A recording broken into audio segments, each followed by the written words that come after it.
Hello everyone and welcome to my guide for the trash in the Sunwell Plateau for WoW TBC Classic. First off, a little housekeeping. Sunwell was made and tuned with top raiders in mind back in the day. This means that it will be a considerable step up in difficulty in anything we have done prior for all of TBC Classic. Trash is very punishing and even simple mistakes will lead to wipes. Each pull will need to be coordinated to be successful. Attention is key. Don't AFK trash, use your head and be present. Know what your class does well and how your class can best counter the trash ahead of you. For example, if you are a rogue, know which mobs can be kicked and be ready to kick when necessary. If you are a mage, and you see a loose mob freecasting, throw a polymorph into it. All of the planning in the world will still be worse than raiders who know their classes and know how best to support the raid group as a whole. And finally, just like my previous guides, I will have a link in the Discord as well as in the description below to a Google Doc that lists all of the abilities and kill priorities that I will talk about in this video.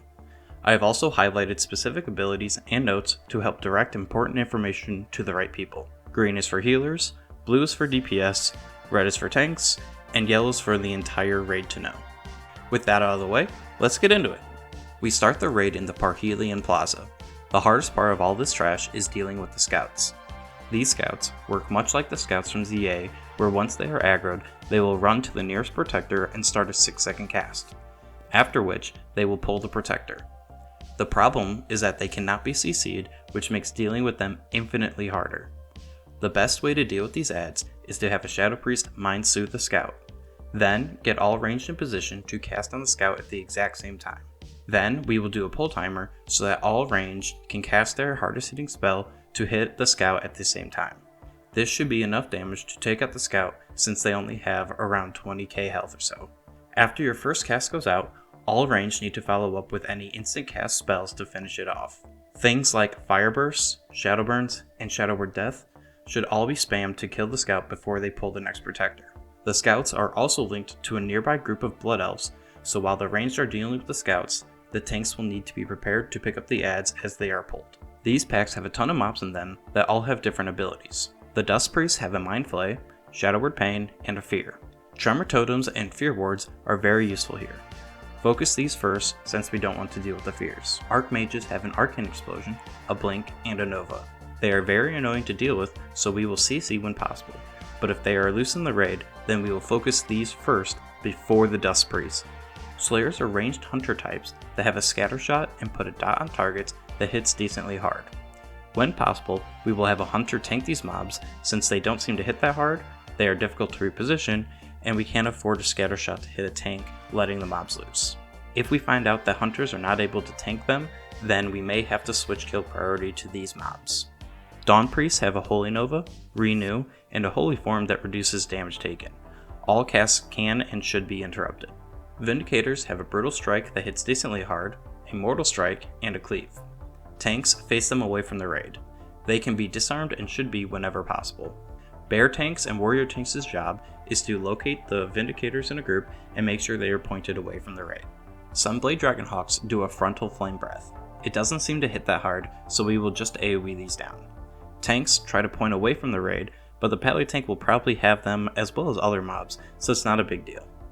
Cabalists are very difficult to move and will be primary CC targets for this reason. They have a Mana Drain, Shadow Bolt, and Summon Imp. They will chain cast Shadow Bolts and Summon Imps if left up, so leave these CC'd until the end. These packs have large aggro ranges, so hold off on AoE damage until after the CC has gone out and the mobs are pulled back far enough. Finally are the Protectors. There are active ones and deactivated ones. The deactivated ones are the ones that the scouts run to pull. The aggro range on them is fairly small, maybe like 15 to 20 yards.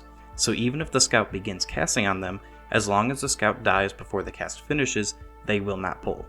But they can still be aggroed by proximity, so do not get too close to them.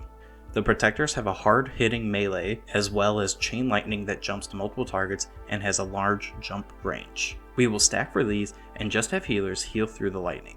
If the damage is too high, we can have the raid split into 3 to 4 tight groups that are spread from each other to avoid the lightnings hitting the entire raid. Hopefully we will not have to do this. And that deals with all the trash up through Felmist. Immediately after Felmist, we run into a gauntlet, much like the gauntlet before a Kill Zon in ZA. We will need to work our way up the steps while constantly having more and more adds thrown at us. The adds don't seem to hit that hard individually, but we can quickly become overwhelmed. It is more of a mana check than anything. All of the mobs seem to be CCable, but not interruptible. Mages and rogues should polymorph or gouge important abilities if you see them being casted for a quick interrupt. A hard part of this gauntlet is that all mobs have large aggro ranges, and they move at 200% speed, so getting CC off will be difficult. In this gauntlet, there are set groups of mobs that I will go over in a bit. However, in between those groups and the entire time we are doing the gauntlet, Volatile Fiends, Shadowsword Deathbringers, and Shadowsword Soulbinders will run down towards us. The Volatile Fiends are special in that we don't actually need to kill them. 2 seconds after they are aggroed, they will explode, doing damage to anything near them. The best way to deal with this is to have a hunter slightly in front of the raid group. As soon as the imp is in range, they should hit them with a single arcane shot or a concussive shot if they can be slowed, and then switch back to the kill target. If you aggro them soon enough, then the imps will explode before ever reaching the raid. If an imp does make it into the raid, try your best to run away from it, since it does around 3.5 thousand damage when it explodes to anything around it, which is just unnecessary damage that needs to be healed.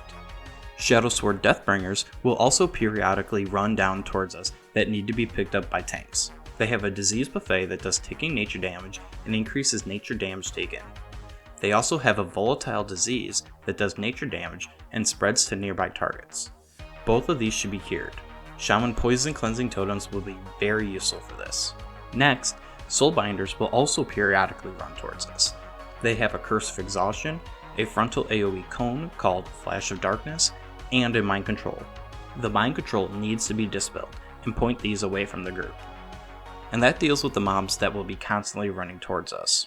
In between the mobs, there are hidden assassins that will have to be dealt with. Make sure that tanks are the ones pushing forward first. When an assassin breaks out of stealth, they will use a long casted aim shot that does good damage. Poly or gouge to interrupt them. Other than that, the assassins have an assassin's mark and a shadow step. They don't seem to do much, so after the aim shot is interrupted, we will have a tank pick them up and then we will just AoE them down. So now onto the set groups.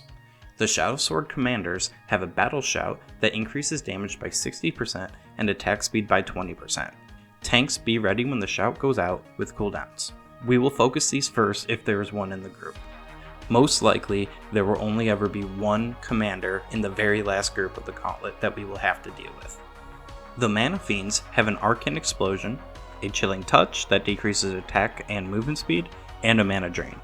Focus these down to keep healer mana topped during the gauntlet. Life Shapers just have a Drain Life. They should be able to be cleaved down, but if they are healing too much, then a couple DPS switch to them to kill them off. Finally, the Vanquishers have a Cleave and a Melt Armor, which reduces armor by 2,000, stacking to 5 times. This can be dispelled. Tanks point them away from the group and cleave them down. The gauntlet does not seem to hit that hard. What is more important is that we don't get overwhelmed and people don't panic pull more than is necessary. Stay cool, kill priority targets first, dispel important abilities, and watch out for imps. If we do that, then we will be fine. The gauntlet lasts until you reach the first room that heads back inside. After the gauntlet, there are a few more pulls of the same types of enemies, but you can do them at whatever speed you want, so they should be easy. This trash brings us up to the twin Eridar bosses.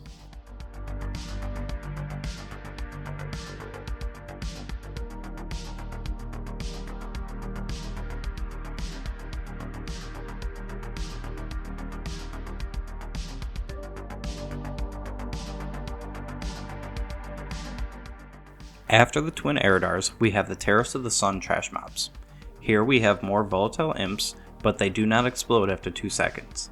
They will just explode once they die. Melee stay out and we will just AoE them down. If tanks can't handle the explosion damage, then we will just single target them down one at a time. Priestesses of Torment have a melee that burns mana as well as a whirlwind.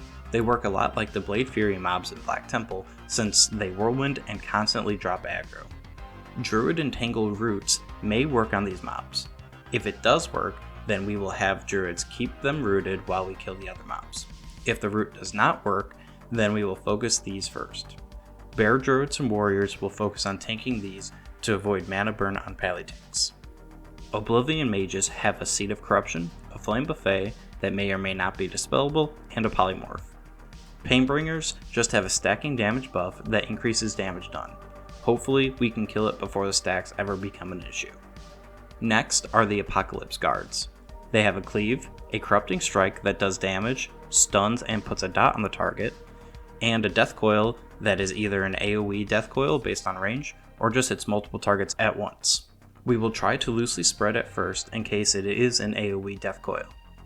Finally, after a while, they will go immune to all damage except for holy damage, which is increased by 500%. All paladins and priests pump holy damage into them to kill them at that point. Cataclysm Hounds are a pain in the butt. They have an enrage that increases attack speed by 150%, which maybe can be trank shotted. They also have a Cataclysm Breath that does a whole bunch of negative effects, which can be seen here. It affects too many people at the same time to be worth dispelling / decursing / curing every raider.